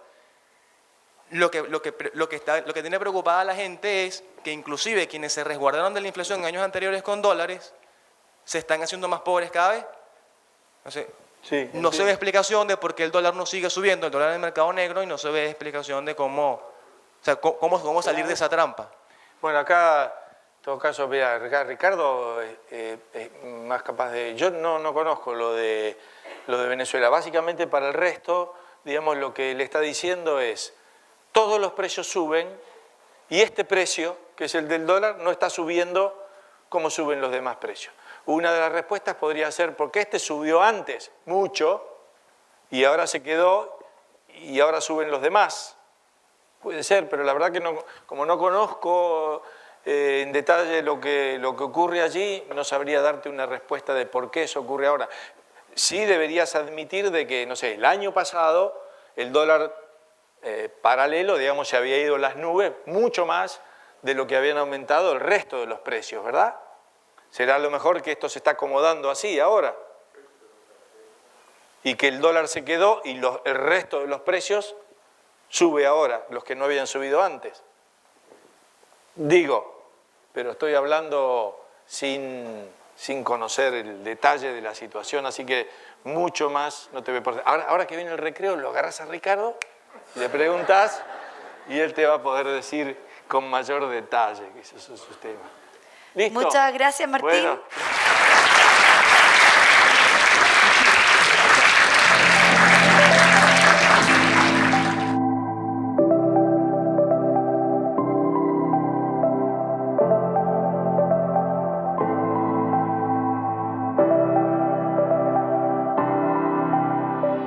A Locke por ser más representativo de las ideas liberales, pero también un creyente en el origen a través del contrato social, o es el origen del Estado la violencia y el abuso de los más poderosos. Es que de pronto vino uno y dijo, señores, yo soy más fuerte que ustedes, ahora todos me obedecen a mí, yo voy a poner orden acá y se acabó. Y ahora yo me asumo como el poder, la autoridad, y por lo tanto luego como el Estado. ¿Cuál es el origen del Estado? O de alguna forma nos pusimos de acuerdo para generar esta agencia que luego le dimos a llamar el Estado y le vamos a otorgar el monopolio del uso de la violencia. ¿Para qué? Precisamente para que nosotros podamos vivir en paz y tranquilidad. En vez de estar, como decía Hobbes el anterior, en ese estado de naturaleza en el cual la vida era ruin, pobre, porque estamos permanentemente teniendo que preocuparnos de la agresión de los demás, vivimos un poco como en la selva. Entonces, ¿cómo salimos de esa situación? Bueno, generamos un acuerdo social por el cual decimos, miren, vamos a entregar todas las armas nosotros, vamos a desarmarnos, se las vamos a dar a esta agencia que hemos creado acá, que se va a llamar el Estado, o después pasaría a llamarse el Estado. Él va a tener el monopolio del uso de la fuerza y nosotros nos vamos a dedicar a lo nuestro, digamos, el campesino a cultivar, el arquitecto a la arquitectura, etc. Y se va a dedicar a eso. Pero algunos se preguntan, pero escúchenme una cosa, ¿hubo en algún lado algún contrato? ¿Dónde se firmó alguna vez un contrato? O a mí incluso me podrían preguntar, yo podría preguntar, escúchenme, yo no firmé nada, ¿dónde hubo un contrato social que yo me lo perdí? Bueno, ¿hubo o no hubo? Entonces hay dos visiones acerca del contrato social. La primera era más primitiva, suponiendo de que hubo tal cosa en algún momento, y la otra es un poco más intelectualmente sofisticada, planteando que lo que hay es un contrato hipotético. Lo que hubieran firmado tal vez individuos en una determinada situación, por ejemplo, detrás de un velo de ignorancia, hubieran llegado a un acuerdo de este tipo, por más que en la práctica no tengamos evidencia histórica de que ese contrato alguna vez se haya firmado. O, como dice David Hume, no, muchachos, miren, el Estado en realidad, acá no hubo ningún contrato, ni hubo, ni formal, ni hipotético. Y si me hablan del hipotético, ¿qué pasa cuando hay alguien que dice, bueno, podrá haber un contrato hipotético, pero yo me quiero salir de él? ¿Por qué no me dejás? ¿O acaso no hay cláusulas de salida en los contratos? ¿Qué tipo de contrato es en el cual yo no me puedo salir del contrato? Entonces, más bien está basado en la fuerza, no en el consenso. ¿O no? Bueno, en fin, ustedes sacarán sus propias conclusiones, pero de nuevo acá empieza a haber una enorme discusión dentro y se darán cuenta que esto lleva a tener visiones distintas acerca de lo que el Estado es. Porque si el Estado es parte de nuestra acción y parte de un acuerdo en el cual todos nos pusimos, llegamos a ese acuerdo para construir tal cosa como esta agencia que es el Estado, bueno, tenemos una cierta obligación moral de respetarlo, de atender a sus decisiones, etc. Pero si el Estado es algo impuesto desde afuera por alguien que vino con un garrote más fuerte que el que yo tengo, bueno, la verdad que mi obligación de obedecer eso es mucho más débil si es que existe. Entonces, ¿dónde estamos? Bueno, ustedes dirán después. Todo este desarrollo de estas ideas dentro del liberalismo, digamos que estamos hablando de los siglos XVII, XVIII, y comienza a desarrollarse también acá una una muy interesante discusión, ahora en términos no tanto de político, de filosofía política, sino de ética. Y la ética hasta ese momento era básicamente una ética de las virtudes, basada en las enseñanzas o en las discusiones éticas, diría, de los griegos. ¿Cuáles son aquellas virtudes que hay que desarrollar para que el individuo actúe correctamente en la vida social? Y entonces casi toda la discusión ética se refería a qué tipo de virtudes eran las que había que desarrollar en el ser humano para que se comportara adecuadamente.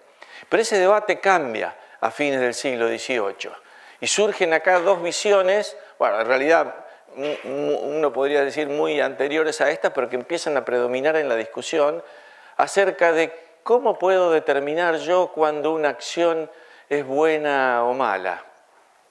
Y nos vamos a encontrar con dos visiones claramente diferenciadas acá, que por supuesto estoy simplificando mucho, y es una visión basada en los derechos o una visión basada en las consecuencias. Es decir, la visión basada en las consecuencias es aquella que dice que toda una acción va a ser buena cuando las consecuencias sean buenas, sobre todo cuando exista el mayor beneficio para el mayor número, a veces también llamada como una visión utilitarista. U otras más basadas en los derechos, y ahí lo puse a Jefferson, porque tal vez ustedes recordarán esa declaración de la independencia de los Estados Unidos donde dice todos los seres humanos han sido creados con sus derechos.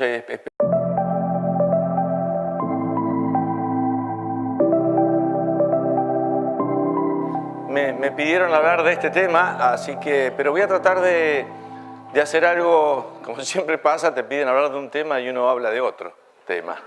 Entonces, poder ampliarlo un poco acerca del papel que cumplen las ideas y en particular acerca del papel que cumple el economista dentro del mundo de las ideas. Y quisiera poder terminar con un ejemplo que es el de Ludwig von Mises. Pero en principio, bueno, entiendo ya que Mauricio habló acerca de qué es ser liberal, así que supuestamente yo no tendría que decir mucho más, digamos, ya habrá estado definido, ¿no? Estaba viniendo para aquí, así que no pude escuchar esa conferencia, pero he escuchado otras.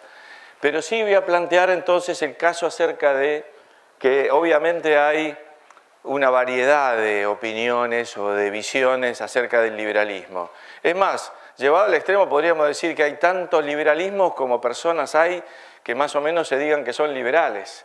Cada uno de nosotros, incluso los que estamos acá, seguramente que tenemos puntos de acuerdo y puntos de desacuerdo, y tomamos ciertas teorías, algunas sí y otras no, o sea que tenemos una enorme variedad de ideas, de teorías, de propuestas, y cada uno hace la mezcla que más le gusta. Así que en ese sentido, la verdad que hay tantos liberalismos como liberales puedan ustedes conocer. Pero vamos a tratar de, eso no nos permitiría decir mucho o nada, así que vamos a tratar de simplificar un poco. Voy a plantear que esas cuestiones que podríamos llamar distintas visiones del liberalismo tienen que ver con su propio origen y con su evolución y con los temas y las polémicas que fueron generándose en el transcurso del tiempo. Entonces voy a ir señalando algunas, la verdad no son todas. Ustedes seguramente podrán mencionar algunas más, hay otras, hay algunos aquí que saben más de ellas que incluso que yo. Pero yo voy a tratar de hacer algo introductorio para ustedes y plantearles de dónde proviene. Y voy a partir señalando presentando algunos personajes. Como ni puse los nombres, entonces les cuento quiénes son. O alguno conoce quiénes son. A ver la foto. ¿Quiénes son estos personajes? A ver. Hobbes y Locke, muy bien. Thomas Hobbes, John Locke. Un debate acerca de la naturaleza humana. ¿Qué es el ser humano? ¿Es esencialmente villano, ruin, malvado, busca su interés personal a costa del interés de los demás? ¿Busca su interés personal sin importarle el conjunto de la sociedad, etcétera? ¿No sería posible que existiera una cooperación voluntaria entre las personas si no es porque hay un leviatán, digamos, que lo disciplina y aplica el látigo para que nos portemos bien? Necesitamos ese látigo para poder hacer cosas en conjunto. Esa es tal vez estoy exagerando obviamente, pero ¿es esa la visión de la naturaleza humana o la naturaleza humana es aquella de aquel que tiene una tendencia natural a cooperar y ayudar a los demás? Bueno, acá vamos a encontrar, ya les digo, no voy a decir mucho más de eso, pero sí quiero señalar cómo de estos supuestos se desprenden luego distintas visiones y distintas propuestas acerca del liberalismo. El mismo Thomas Hobbes, entendiendo que la naturaleza del ser humano era esa, la de buscar su interés personal sin importar, la vida era en ese mundo la lucha del hombre con el hombre, entonces no es de extrañar de que él propusiera o viera con interés y simpatía la existencia de una monarquía absoluta que pusiera orden y disciplina en una sociedad de personas que si no podrían convivir entre sí. Distinta la visión de Locke lo llevaba hacia otra cosa, hacia una sociedad más abierta, más con cooperación voluntaria de las personas en el mercado, en la sociedad. Bueno, pues ¿cuál es la naturaleza humana? En fin, ustedes dirán, habrá preguntas después, yo simplemente quiero decir que acá ya se empiezan a abrir distintas visiones respecto a eso. Vamos a otra. De nuevo aparecen, y ahí está el nombre, así que ahora a uno ya lo conocemos, el otro aparece de nuevo, que es David Hume. ¿Cuál es el origen del Estado? ¿Cómo surgió esto que ahora, sobre lo cual recorre gran parte de nuestra discusión, que es el Estado? Qué grande debería ser, qué pequeñito, etcétera. Eso es algo que van a estar discutiendo durante todos estos días. Pero ¿cómo se originó esto? Y bueno, y acá vamos a encontrar de nuevo dos visiones, y estoy poniendo nada más que personajes, llamémoslo así, liberales, porque hay otros filósofos políticos que han opinado sobre este tipo de cosas. Pero estos en general son todos considerados como parte de la tradición liberal. ¿Cuál es el origen del Estado? El origen del Estado es, y ahí voy a ir con Locke allá, el contrato social, aunque todos aceptamos, digamos, y relacionamos la idea del contrato social con Rousseau, aquí yo lo puse específicos, individuales, etcétera, etcétera. Es decir, una visión basada en que hay una naturaleza del ser humano que tiene ciertos derechos inalienables y que por lo tanto esos derechos han de ser respetados, etcétera, etcétera. De nuevo, una discusión que se llevaría de acá en adelante durante décadas. Y una discusión que les digo, esto parece por ahí histórico y viejo y atrasado, pero yo diría que es una discusión y que ha sido una discusión muy clave acá en lugares como Chile. Algunos de nosotros que mirábamos, por ejemplo, todas las reformas que se hicieron en Chile, a veces nos llamaba la atención o llamábamos la atención y alertábamos de decir, uy, está habiendo una justificación de todas las reformas nada más que con un criterio consecuencialista. Es decir, las reformas se hacen y son buenas porque son eficientes. Y nadie planteaba eso en términos de derechos. Por ejemplo, no sé, ¿qué ejemplo puedo poner? Bueno, se hizo las reformas de las AFP. ¿Por qué? Bueno, porque es un sistema más eficiente que el que existía antes, que no funcionaba, etc. Pero ¿y la discusión acerca de los derechos? Bueno, ¿no tengo yo un derecho a decidir cuál va a ser mi retiro, mi pensión o lo que quiera yo decidir sobre mi futuro? Si quiero ahorrar o si no quiero ahorrar, si quiero poner el dinero acá o si no quiero poner el dinero acá. Eso creo que no estuvo, ese tipo de discusión. Pero como ven, esto viene de larga data, estas dos visiones diferentes, y se las puede encontrar incluso hoy en cantidad de discusiones donde algunos van a argumentar en términos de costos y de beneficios, que es la conclusión lógica de tener una visión consecuencialista, y otros van a argumentar en términos de derechos vinculados con algún concepto de que la naturaleza humana tiene ciertos derechos de por sí y por lo tanto que deben ser respetados. Bueno, otra, de nuevo, tantas estas diferencias, como van viendo ustedes, van generando distintas visiones, incluso dentro, por supuesto, dentro del liberalismo. Vamos a otra. ¿Racionalismo o evolución? Bueno, puse aquí, este señor es Descartes y este señor es Darwin. ¿Cómo se produce el desarrollo de la sociedad? A partir de mentes con alta racionalidad, que son capaces de establecer un orden en la sociedad y crear y generar un orden que permita luego el progreso de las sociedades. Tenemos esa capacidad los seres humanos acá, que nos distingue el hecho de que tenemos el uso de la razón. Tenemos la capacidad también de usar esta razón para ordenar